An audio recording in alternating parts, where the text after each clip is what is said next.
Há 2 semanas atrás, nós estudamos na Escritura a respeito de um homem de Deus. E nos lembramos, comemoramos aquilo que nós chamamos no calendário eclesiástico da Igreja Presbiteriana do Brasil, de Dia do Homem Presbiteriano. Semana passada foi dia da Mulher Presbiteriana. Foi dia de lembrarmos dela, de pensarmos na mulher presbiteriana, e nós transferimos isso para hoje, para que nós pudéssemos pensar um pouquinho a respeito do valor dessas mulheres no nosso meio, e pudéssemos, à semelhança do que fizemos aquele dia, interceder por elas, e pela graça de Deus sobre as suas vidas. Existem muitos exemplos na Escritura de mulheres marcantes. Uma delas, que nós encontramos aqui no livro de Samuel, uma mulher de nome pequeno, mas de grande fé. O seu nome é Ana. E a partir do verso 9 diz o texto assim, capítulo 1 de Samuel. Após terem comido e bebido em Siló, estando Eli, o sacerdote, assentado numa cadeira, junto a um pilar do templo do Senhor, levantou-se Ana e com amargura de alma orou ao Senhor e chorou abundantemente, e fez um voto dizendo: Senhor dos exércitos, se benignamente atentares para a aflição da tua serva, e de mim te lembrares, e da tua serva te não esqueceres, e lhe deres um filho varão, ao Senhor o darei por todos os dias da sua vida, e sobre a sua cabeça não passará navalha. Demorando-se ela no orar perante o Senhor, passou Eli a observar-lhe o movimento dos lábios. Porquanto Ana só no coração falava, seus lábios se moviam, porém não se lhe ouvia voz nenhuma. Por isso, Eli a teve por embriagada. Ele disse: Até quando estarás tu embriagada? Aparta de ti esse vinho. Porém Ana respondeu: Não, Senhor meu, eu sou mulher atribulada de espírito, não bebi nem vinho, nem bebida forte, porém venho derramando a minha alma perante o Senhor. Não tenhas, pois, a tua serva por pilha de Beliel, porque pelo excesso da minha ansiedade, da minha aflição, é que tenho falado até agora. Então lhe respondeu Eli: Vai-te em paz, e o Deus de Israel te conceda a petição que fizeste. E disse ela: Ache a tua serva mercê diante de ti. Assim a mulher se foi, seu caminho, e comeu. O seu semblante já não era triste. Levantaram-se de madrugada e adoraram perante o Senhor, e voltaram e chegaram à sua casa a Ramá. Eucana coabitou com Ana, sua mulher, e lembrando-se dela o Senhor, ela concebeu, e passado o devido tempo teve um filho, a quem chamou Samuel, pois dizia, do Senhor o pedi. Subiu Eucana, seu marido, com toda a sua casa, a oferecer ao Senhor o sacrifício anual e a cumprir o seu voto. Ana, porém, não subiu e disse a seu marido: Quando for o menino desmamado, levá-lo-ei para ser apresentado perante o Senhor e para lá ficar para sempre. Respondeu-lhe Eucana, seu marido: Faze o que melhor te agrade. Fica até que desmames, tão somente confirme o Senhor a sua palavra. Assim ficou a mulher e criou o filho ao peito até que o desmamou. Havendo-o desmamado, levou consigo com um novilho de 3 anos, um efa de farinha e um odre de vinho, e o apresentou à casa do Senhor a Siló. Era o menino ainda muito criança. Imolaram o novilho e trouxeram o menino a Eli. E disse ela: Ah, meu Senhor, tão certo como vives, eu sou aquela mulher que aqui esteve contigo orando ao Senhor. Por este menino orava eu, e o Senhor me concedeu a petição que eu fizera, pelo que também o trago como devolvido ao Senhor por todos os dias que viver, pois do Senhor o pediu. E eles adoraram ali o Senhor. Então, diz o texto, Orou Ana e disse: o meu coração se regozija no Senhor. A minha força está exaltada no Senhor. A minha boca se ri dos meus inimigos, porquanto me alegro na tua salvação. Não há santo como o Senhor, porque não há outro além de ti, e rocha não há nenhuma como o nosso Deus. Não multipliqueis palavras de orgulho, nem saiam coisas arrogantes da vossa boca, porque o Senhor é o Deus da sabedoria e pesa todos os feitos na balança. O arco dos fortes é quebrado, porém os débeis cingidos de força. Os que antes eram fartos, hoje se alugam por pão, mas os que andavam famintos não sofrem mais fome. Até a estéril tem 7 filhos, e a que tinha muitos filhos perde o vigor. O Senhor é o que tira a vida e a dá, faz descer a sepultura e faz subir. O Senhor empobrece e enriquece, abaixa e também exalta. Levanta o pobre do pó e desde o monturo exalta o necessitado, para o fazer assentar entre os príncipes, para o fazer herdar o trono de glória, porque do Senhor são as colunas da terra e assentou sobre elas o mundo. Ele guarda os pés dos seus santos, porém os perversos emudecem nas trevas da morte, porque o homem não prevalece pela força. Os que contendem com o Senhor são quebrantados, dos céus trovejam contra eles. O Senhor julga as extremidades da terra, dá força ao seu rei e exalta o poder do seu ungido. Vamos orar.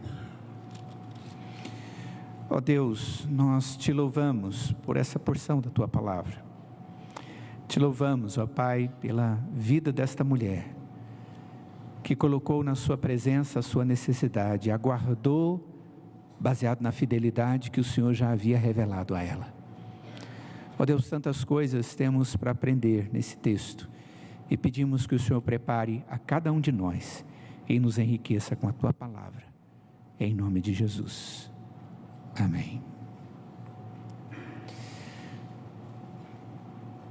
Final de semana passado nós estávamos num acampamento de família. Foi um tempo preciosíssimo que Deus concedeu a nós. Pastor Fernando Arantes trouxe mensagens extremamente edificantes para a vida de todos nós que ali esteve.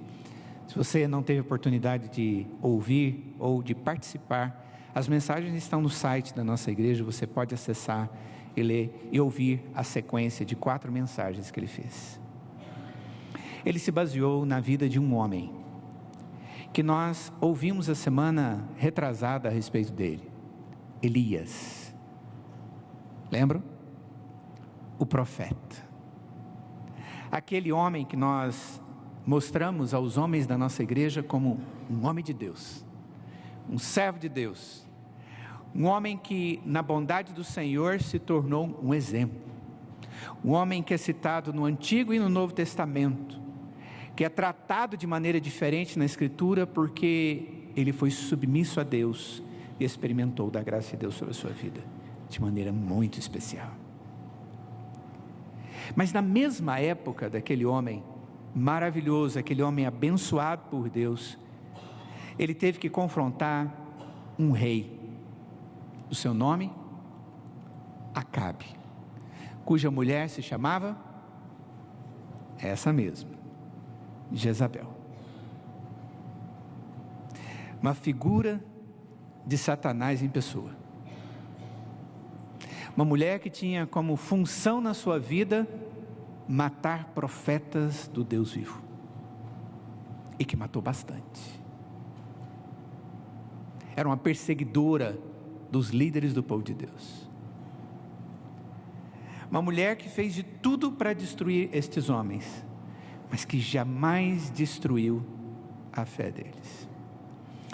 A Bíblia nos mostra também homens que foram impiedosos, maldosos, mas ela se preocupa muito mais em mostrar homens e mulheres atingidos pela graça de Deus e usados por Deus, e exaltar o que Deus, fazendo na vida deles, trouxe à mente, ao seu coração, a oportunidade de testemunhar a respeito de Deus. Ao pensar hoje sobre uma mulher na Bíblia, nós estamos interessados em descobrir como Deus pode edificar a vida de uma mulher e fazê-la dela uma adoradora e fazer dela um instrumento de proclamação do nome excelso e salvífico do único Salvador, Jesus Cristo. Aquele que é citado aqui nesse texto, no verso de número 10, do capítulo 2, é aquele que exalta o poder do seu Messias, do seu ungido.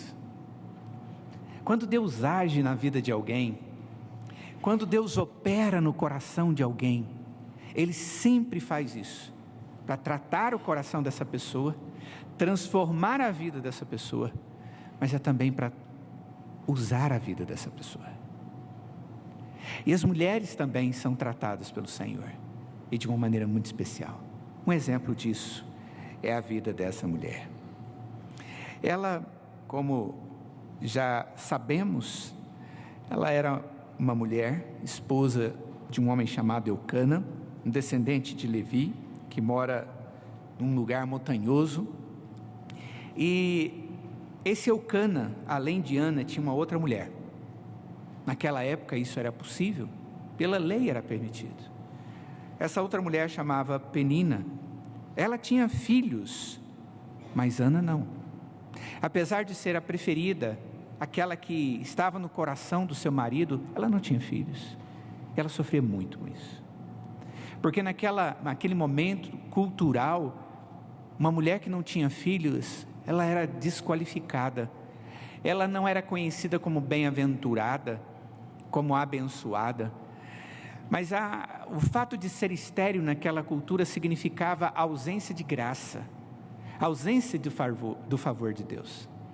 Mas aquela mulher desejava muito ser mãe, pelo prazer de ser mãe, mas também por reconhecer através disso a abundância da graça de Deus sobre a sua vida. Ela desejava isso mais do que qualquer outra coisa na sua existência. E ela sabia que somente uma pessoa podia resolver o seu problema. E não era o médico que tratava dessa situação. Somente uma pessoa poderia acudi-la em seu profundo problema. E ela buscou nessa pessoa. Ela buscou em Deus. Mas ela não fez isso de uma maneira qualquer.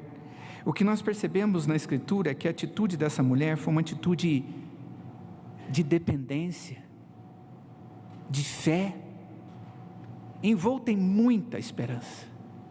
E ela demonstrou isso através de uma atitude de oração. E ela nos mostra, através dessa oração, as características de uma mulher que depende de Deus e que ama Deus. Mostrando, através da oração e das características dessa oração, como uma mulher abençoada de Deus deve agir. E a primeira coisa que nós vemos aqui é que Ana, ela busca e coloca a sua esperança através da oração no único Deus que atende e que responde às orações. No verso de número 11 é dito que ela fez um voto ao Senhor dizendo,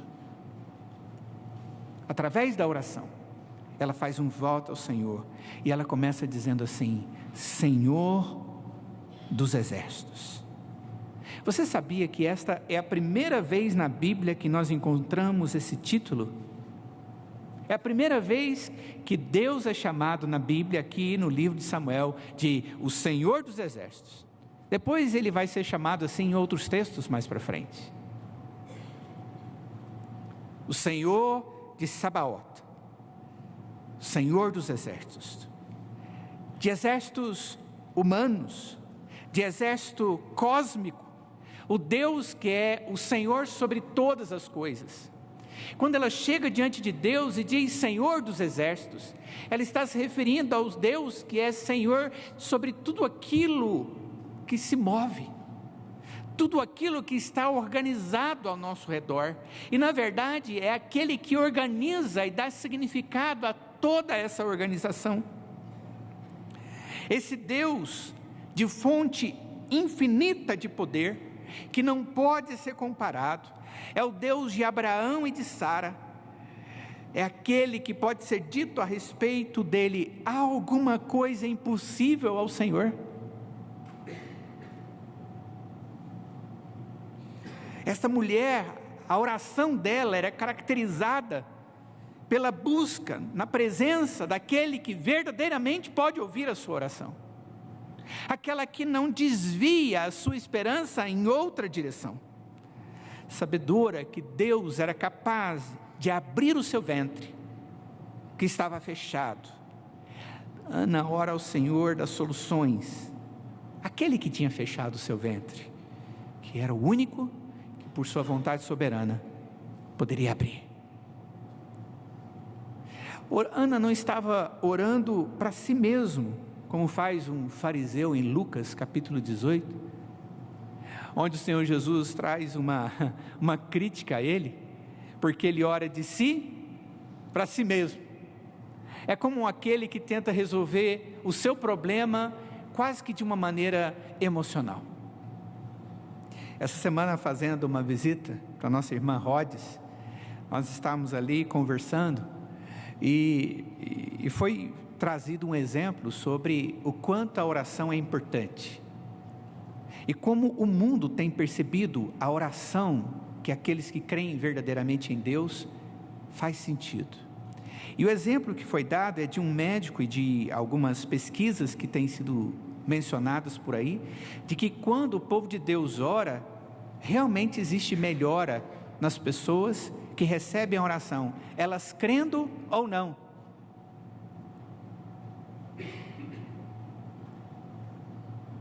Isso é verdade. Deus não depende das nossas crenças e nem da nossa esperança para operar, mas dependemos de Deus. E eu compartilhei com as irmãs que estavam comigo que eu ouvi de um médico uma vez, no hospital. Eu fui orar com uma pessoa que estava enferma e o médico entrou, e ele esperou que eu orasse. Quando eu saí do quarto, esse médico encontrou comigo. Ele disse: é muito importante isso que você está fazendo, volte aqui e ore com essa pessoa enferma. Eu disse: eu vou fazer isso. Ele diz: olha, é de grande importância emocional, ela vai melhorar, porque as emoções dela estarão melhores. Eu disse para ele: olha, até creio que pode sim, mas a melhora vem porque Deus age, e eu creio em Deus que cura. Sabe, queridos, muitas vezes nós oramos porque nós entendemos que a oração pode ser um alívio emocional, porque nós aprendemos que é alguma coisa agradável, é como se eu tirasse um peso de sobre mim. Não sei se ele vai responder ou não, mas se responder tudo bem, não se responder, pelo menos eu tirei aquilo de cima de mim. Ana não fez isso. Muito pelo contrário, ela, quando chega diante de Deus, ela diz: Senhor, que domina todos os exércitos. Ela fez isso de maneira humilde, sabendo quem era o Deus que ouvia a sua oração. Ela foi uma mulher que reconheceu Deus diante de si mesmo. Esse é o Deus que sozinho pode nos ajudar, mas que nos ensinou a orar, que nos ensinou a prostrar-nos diante dEle e buscar-nos a sua graça. Uma mulher abençoada, uma mulher que faz diferença, uma mulher que reconhece a Deus como Deus e se humilha diante dEle e busca na única fonte onde ela pode ter resposta. Muito interessante que esse texto diz que Ana não só orou, mas ela também jejuou. E é interessante que na Escritura, muitas vezes, a oração é citada junto com o jejum. E está aqui uma outra ferramenta que creio tem sido muito mal usada no meio cristão no tempo contemporâneo. É quase que um instrumento de manipulação. Eu oro e faço oração porque eu desta forma vou parecer mais piedoso diante de Deus e quem sabe Ele me ouve. Deus não precisa do jejum e nem da oração, mas Ele nos ensina a orar, mas também nos ensina a jejuar. O jejum nas Sagradas Escrituras não é ferramenta de convencimento de Deus, mas é expressão de que eu dependo única, exclusivamente do Deus que eu estou buscando. É como se eu estivesse dizendo: Senhor, o meu alimento vem do Senhor, o Senhor é o meu alimento. Quando nós jejuamos, queridos, nós não estamos maltratando o nosso corpo ou fazendo desfalecer o nosso corpo para mostrar piedade. Nós estamos simplesmente dizendo para o Senhor: eu reconheço que quem sustenta a minha vida é o Senhor. Quando ela ora e ela jejua, ela está chegando diante de Deus e dizendo: o Senhor é o Senhor dos exércitos e eu dependo somente do Senhor. Tudo vem do Senhor. A atitude dela demonstrava uma busca objetiva, ela estava buscando algo que ela queria, uma dependência total ao Deus de toda providência, que conhece a sua necessidade e que agora ela confessa diante de Deus. No verso de número 11 do texto, no capítulo 1, é dito que ela chega diante de Deus e diz: se benignamente atentares para a aflição da tua serva, e de mim te lembrares, e da tua serva te não esqueceres. Ana está fazendo algo aqui, queridos, que é maravilhoso. Ela está nos ensinando como nós devemos orar.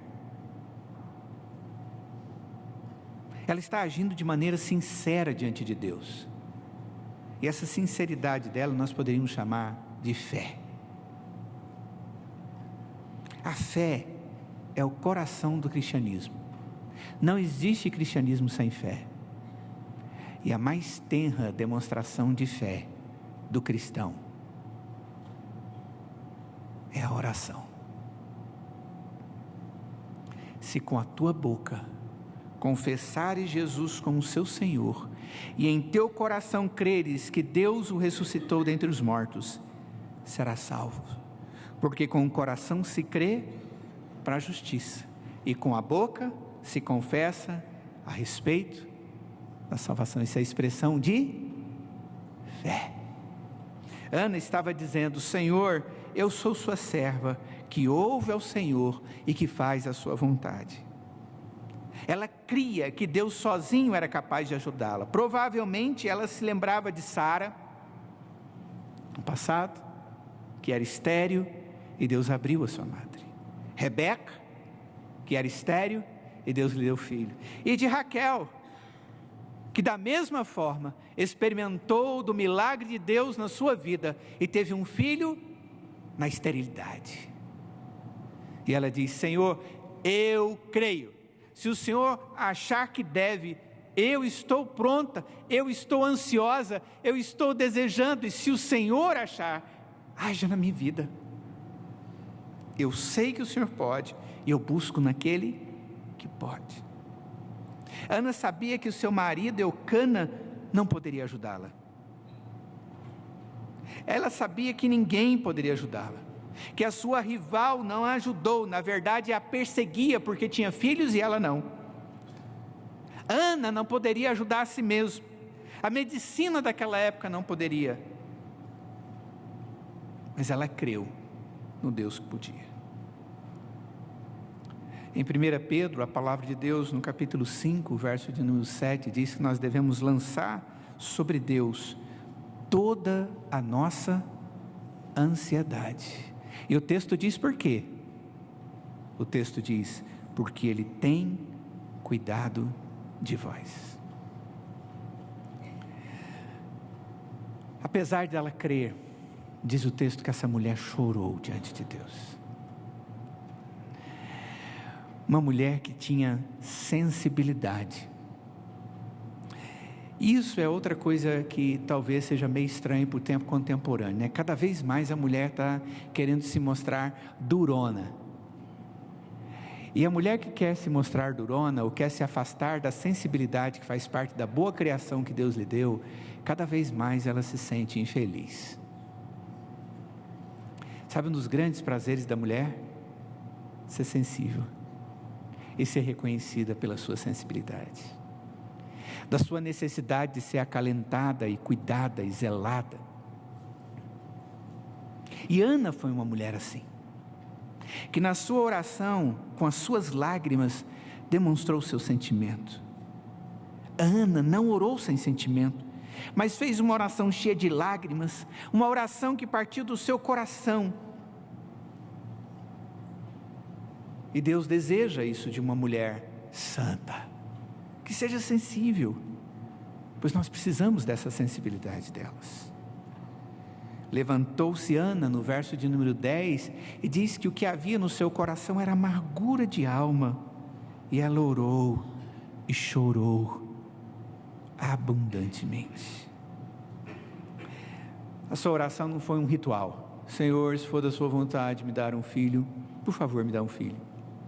Ela chegou diante de Deus, rasgou o seu coração diante de Deus e deixou as lágrimas correr e disse: Senhor meu. Ela estava derramando a sua alma na presença de Deus com verdade e sinceridade, com um coração cheio de sentimento.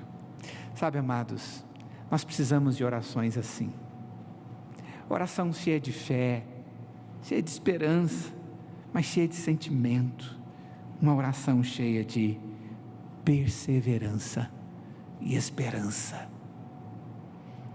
Diz o texto no verso de número 12, que Ana demorou-se na presença do Senhor. Ela não fez aquela oração: Senhor, nós estamos aqui e agora eu quero fazer minha petição, me dá um filho, acalenta o meu coração, acalma minha alma.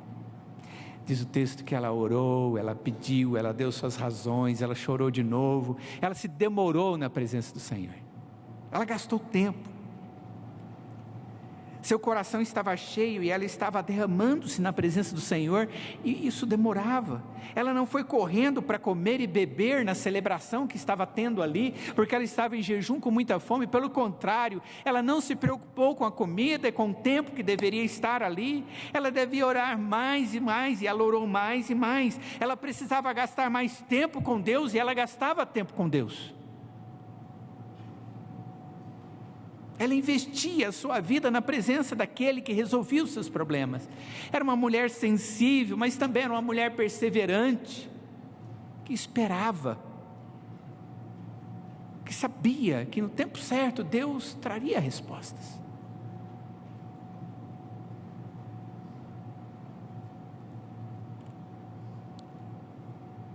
Eu não deixarei que vá antes de me abençoar. Em Gênesis capítulo 32, que esteve uma noite toda falando com o Senhor. No meio da noite o Senhor desceu e falou com ele. Quando o dia ia amanhecendo, Deus estava indo embora, e Jacó disse para Deus, ele precisava da bênção de Deus, e ele ficou em dúvida, afinal de contas, ele vai me abençoar ou não? E, Senhor, não vai embora não, antes de me abençoar, cuida de mim.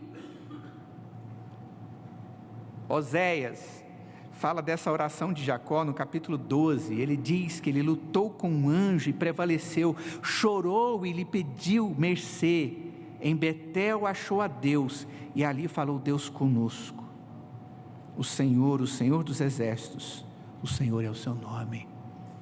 A sua oração trouxe graça sobre a sua vida, ele permaneceu na presença do Senhor, ele perseverou. A Bíblia diz que Jesus Cristo orou, ele gastou longos períodos em oração. No começo do seu ministério, ele ficou 40 dias no deserto, fazendo o quê? Jejuando e orando, porque ele estava começando o seu ministério, e ele só poderia fazê-lo no poder do Pai, na dependência do Pai, e ele esperou que o Pai lhe desse todas as coisas necessárias, e dissesse: agora sim, e ele foi. E o ministério aconteceu. E a expiação foi feita na cruz. E ele ressuscitou. E ele está à direita de Deus Pai Todo-Poderoso, glorioso, como aquele que fez toda a obra para a nossa salvação. Mas ele gastou tempo em oração. E quando ele está orando, ele olha, eles estão fazendo o quê? Cochilando. Acorda, vamos lá, vamos orar. Passa um pouco, o que acontece com eles? Cochilando. Ele diz, não é assim. A Bíblia diz que Jesus, ele se retirava a fim de orar. E texto de Lucas capítulo 6, verso 12, diz que ele passava a noite toda orando ao Pai. Isso se chama perseverança. Isso não significa dúvida, mas significa perseverança. O texto de Lucas, capítulo de número 22, quando Jesus está vivendo os seus momentos de angústia, de final do seu ministério, de morte, de expectativa de morte, diz o texto no verso de número 44, que ele estando em agonia, ele orava mais intensamente, e aconteceu que o seu suor se tornou como gotas de sangue, caindo sobre a terra. Você tem problemas, tem dificuldades? Eu aconselho a você uma coisa: ore, mas ore com perseverança. Ana foi uma mulher marcante na história do povo de Deus, porque essa mulher foi uma mulher de fé, e ela demonstrou a sua fé através de uma oração cheia de fé, uma oração cheia de perseverança, uma oração cheia de coragem, e que se realizou para a glória de Deus, porque Deus deu um filho para ela, que foi bênção para o povo de Deus. Nós temos muitas mulheres no nosso meio, e eu tenho certeza, amadas, que vocês desejam ser bênção dentro dos seus lares, no trabalho onde exercem suas profissões, dentro da igreja, por onde quer que caminham. Quem sabe Ana seja um dos melhores exemplos da Escritura a ser seguido, com todas essas características. Quando nós lemos o Salmo de número 103 durante a liturgia hoje, eu fiz questão de colocá-lo. É um texto que fala de confiança. Bendito é o Senhor, bendito é Deus, que não afasta de mim a sua graça. Esse Deus é bendito porque Ele é misericordioso. Esse Deus é bendito porque eu chego diante dEle, apesar dos meus pecados, e Ele me atende. Esse Deus é bendito porque Ele me perdoa. Esse Deus é bendito porque Ele me dá esperança. Esse Deus é bendito porque Ele faz sentido na minha vida. Nós precisamos de mulheres que creiam assim, e que fazem diferença dentro das suas casas, por causa dessa fé. E nós queremos muito, amadas, que vocês possam exercitar a sua fé com perseverança, através de uma vida sincera de oração. E nós queremos exercitar isso agora com vocês. E para tanto, nós queremos pedir que você, amada irmã, ficasse de pé agora. Nós vamos orar com você e por você. Nós queremos pedir a Deus que lhe dê uma vida de sincera fé expressa através da oração, na dependência do Senhor. Uau! Dê uma olhada.